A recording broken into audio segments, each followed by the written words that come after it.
my dear students.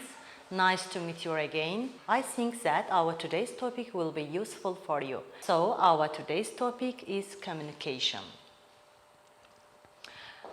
As we know that communication is a success and maybe our ticket to success in the business and academic world. Speaking skills can help us in every stage of our life or at every stage of our career.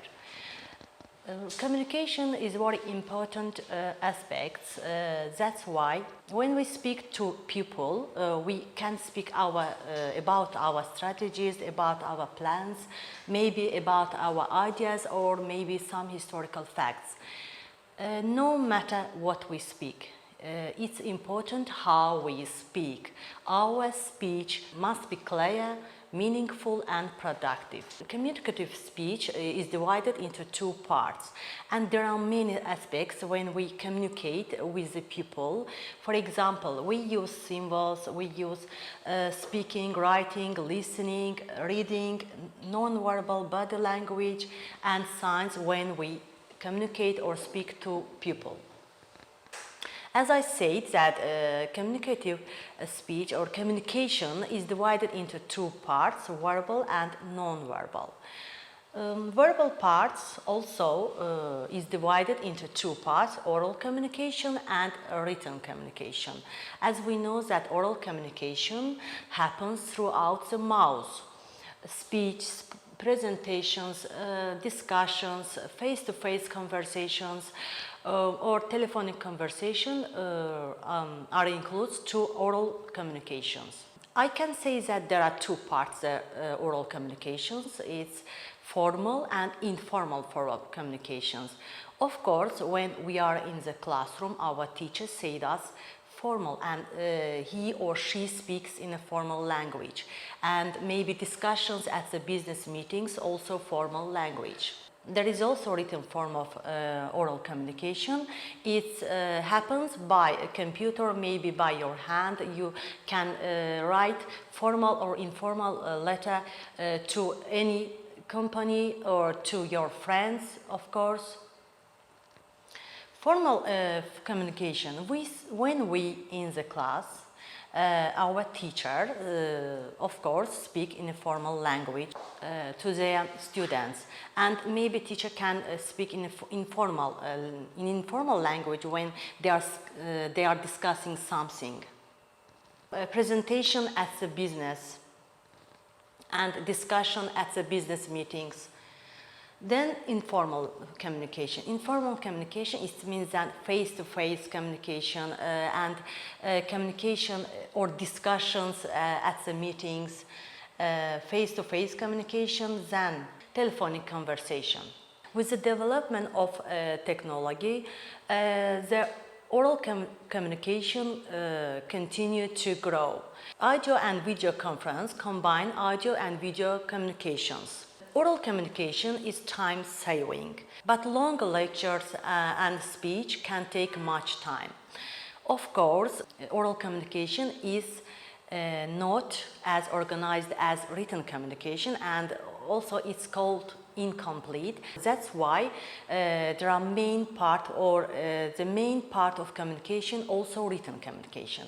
We also can communicate with or to people with a written form. Examples of written communication generally used with clients or other business include email, internet websites, letters, proposals, and advertisements.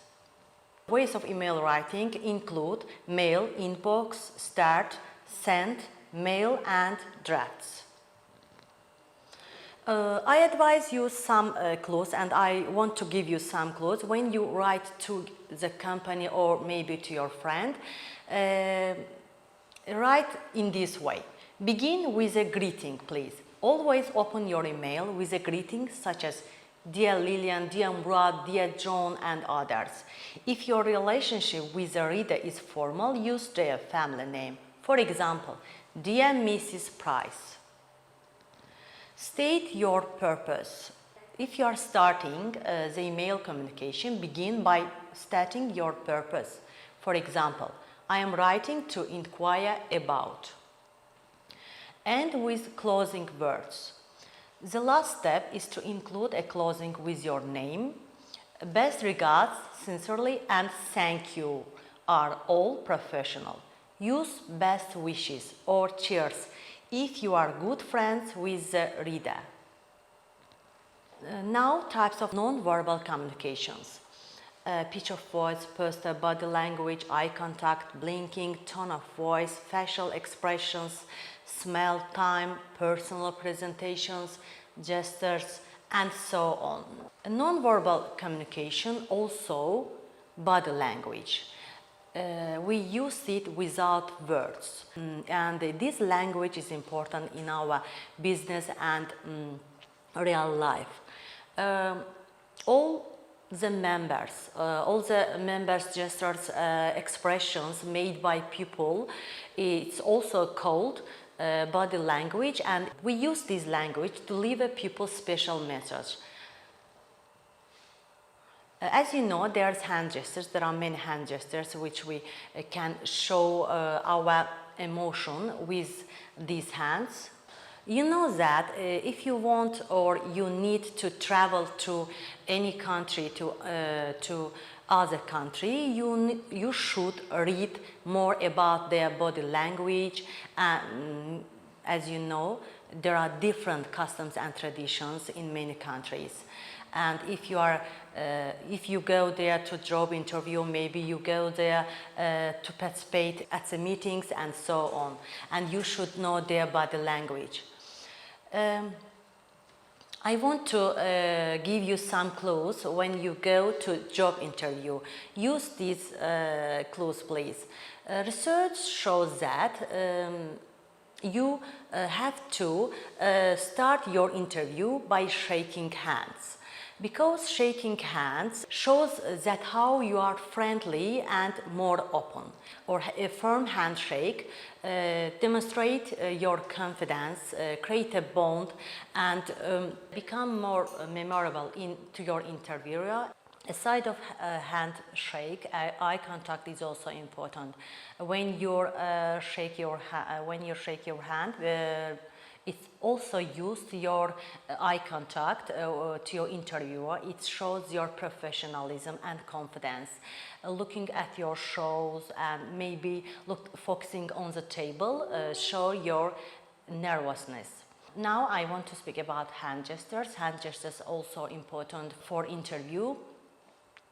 When you go to a job interview, be careful with your hand, please. If you don't know what to do with your hands, hide your hands, because it shows your anxiety. Some politicians and executives put their hands on the table. It's okay, it's a normal form of job interview, or it's a normal form of speech. Nodding, aside handshaking and eye contact, also nod your head while listening, because nodding shows that you are enjoying and understand it. Now our communication idioms. The first idioms, in black and white. Something is very clear and easy to understand.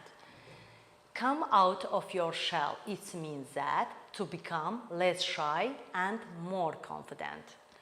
From the horse's mouth. It shows that to get the information from somebody who is directly involved in it and knows the most. Now our homework. At home, my dear students, make a dialogue using formal and informal communication. Second, write formal letter using the expressions which I showed and explained for you. See you soon, my dear students, and thank you for watching.